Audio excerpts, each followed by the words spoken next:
కార్తీక మాసం మొదలైంది. ఎక్కడ చూసినా కూడా అయ్యప్ప భక్తులు, అయ్యప్ప మాల ధరించిన స్వాములు మనకి కనిపిస్తున్నారు. ముఖ్యంగా ఈ కార్తీక మాసంలో ఈ అయ్యప్ప స్వామి మాల ఎందుకు ధరిస్తూ ఉంటారు? అసలు ఈ అయ్యప్ప స్వామి గురించిన అనేక విషయాలు చాలా మందికి తెలియదు. సో, ఆ విషయాలను మనకు సవివరంగా వివరించటానికి ప్రముఖ ఆధ్యాత్మికవేత్త, జ్ఞానరత్న, అలాగే ప్రవచనకర్త డాక్టర్ విద్వాన్ అమరవాది శేషయ్య గారు మన భక్తి చైతన్య స్టూడియోకి విచ్చేశారు. ఆయన్ని అడిగి అనేక విషయాలను మనం కూలంకుషంగా తెలుసుకుందాం. నమస్తే సార్. చాలా సంతోషం అమ్మ. గురువుగారు, ఇప్పుడే మీరు జైత్రయాత్రకు వెళ్ళారు అయ్యప్ప అని చెప్పారు.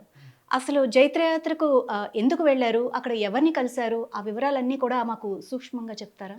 ఒక రాజవంశీయుడు కాబట్టి అతను అక్కడ, నేను జైత్రయాత్రకు వెళ్ళేసి దుష్ట శిక్షణ శిష్ట రక్షణగా వస్తాను అనే విధంగా ప్రయాణమై వెళ్ళినప్పుడు ఆయన అనేక ప్రదేశాలు చూస్తాడు. అక్కడ జరిగిన విశేషాల్లో మనం తెలుసుకుంటే నాన్న, ఒకటి, ఎప్పుడైతే ఈ మహిషి రాక్షసి శరణు కోరిందో తను వివాహం చేసుకోమని, దానికి ఆమెకు కన్యస్వాములు రానప్పుడు వివాహం చేసుకుంటాను కదా, అందుకు గుర్తుగానే ఆమెను ఒక ప్రదేశంలో మరుత్తమ అనే విధంగా ఒక ఆలయంలో నిర్మించేట్లుగా, అలుదా నదిగా ఆమె ఏడుస్తూ తను కన్యస్వామిని, అలుదా అంటే తమిళ భాషలో ఏడుపు అనే విధంగా అక్కడ నది ప్రవహించినట్టు, ఆ కన్నీరే ఒక నది అని, అదొక విషయం. మరొకటి ముఖ్యంగా ఈ జైత్రయాత్రలో మనం తెలుసుకోవాల్సింది పరమత సహనం అనేది చాలా ముఖ్యం. భిన్నత్వంలో ఏకత్వంగా నాడే అయ్యప్ప ఆ యొక్క శరణార్థులుగా అక్కడ ఉన్నటువంటి వాళ్ళని, మన భారతదేశమే సెక్యులర్ కంట్రీ అంటాం కదా, అది తానే ఆనాడు సూచించాడన్నట్లుగా వావియార్ అనేటువంటి ఒక ముస్లిముడు, అతడు కూడా ఒక భక్తుడిగా మారిపోతాడు ఇతని ప్రతాపాన్ని చూసుకొని. ఇప్పటికీ అతని మసీదు అక్కడ ఉందంటారు కొండపైన. అతడు తన సైన్యానికి అధ్యక్షుడిగా తీసుకుంటాడు. అలాగే ఎప్పుడైతే బాణాలతో తను వేశాడో, ఇప్పటికీ భక్తులంతా కూడా దుష్ట శిక్షణగా ఈ మహిషి అనేటువంటి రాక్షసుని చంపినట్లుగా శరంగుత్తి అనేటువంటిది బాణాలన్నీ ఒక రాగి చెట్టు పైన పెట్టేవాళ్ళంట. ఇప్పటికీ ఆ రాగి చెట్టు దగ్గర ఆ బాణాలు వేసినట్టుగా భక్తులు వేస్తారని ఒక వినతి. అలాగే దుష్ట శిక్షణ కోసం తన ప్రదేశాన్నంతా తిరిగి అయ్యప్ప అనేకమైనటువంటి వారిని అందరినీ కూడా జయించి అందరినీ కూడా తన శిష్యులను చేసుకున్నాడు. భిన్నత్వంలో ఏకత్వంగా, జాతి మత కులాలకు అతీతంగా ఆత్మలోనే పరమాత్మ ఉన్నాడు.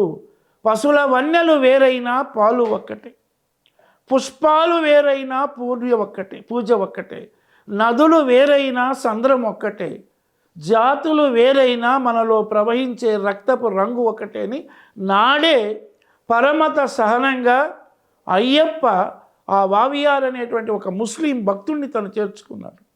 ఏ విధంగా అప్పుడు మన తిరుమల కొండలో ముస్లిం భక్తులైనటువంటి బీబీనాంచారమ్మ కూడా భక్తురాలైనటువంటి విధంగా మన గాథల్లో చెప్పుకొని అనేక విధంగా భిన్నత్వంలో ఏకత్వంగా పరమత సహనంగా ఉన్నట్లుగానే ఇక్కడ కూడా ఆ వావియార్ అనేటువంటి అతని గురించి ఒక అద్భుతమైన గాథ కూడా ఈ జైత్రయాత్రలో అతనికి సైన్యాధ్యక్షుడిగా చేసినట్లుగా అనేక విధాల, అలాగే గజవాహనుగా కూడా తను ఊరేగించినట్లుగా, అలాగే జైత్రయాత్ర చేసినందుకు గుర్తుగానే ప్రతి సంవత్సరం కూడా ఆయన యొక్క ఆభరణాలన్నీ కూడా స్వామికి నివేదనగా ఆలయంలో తీసుకొచ్చే విధంగా కూడా మకర సంక్రమణ వేళ వారికి ఆభరణాలు అందించినట్టుగా ఇది జైత్రయాత్ర విజయ సూచికగా కూడా ఆ పందల రాజు ఆ యొక్క వంశీయులు నాడు నేడు ఏనాడు కూడా ఇస్తున్నట్లుగా ఒక అద్భుతమైన గాథ. ఇంతవరకు మనం జైత్రయాత్ర విశేషాలు, అయ్యప్ప స్వామి యొక్క మహత్యాలు తెలుసుకునే అనేక విషయాల్లో పందల రాజు యొక్క గొప్పతనాన్ని నాడు నేడు ఏనాటికి కూడా పందల దేశములో కేరళ ప్రాంతములో పవిత్రమైన భూమిగా మనం చెప్పుకోవడానికి చాలా గాథలు ఉన్నాయి.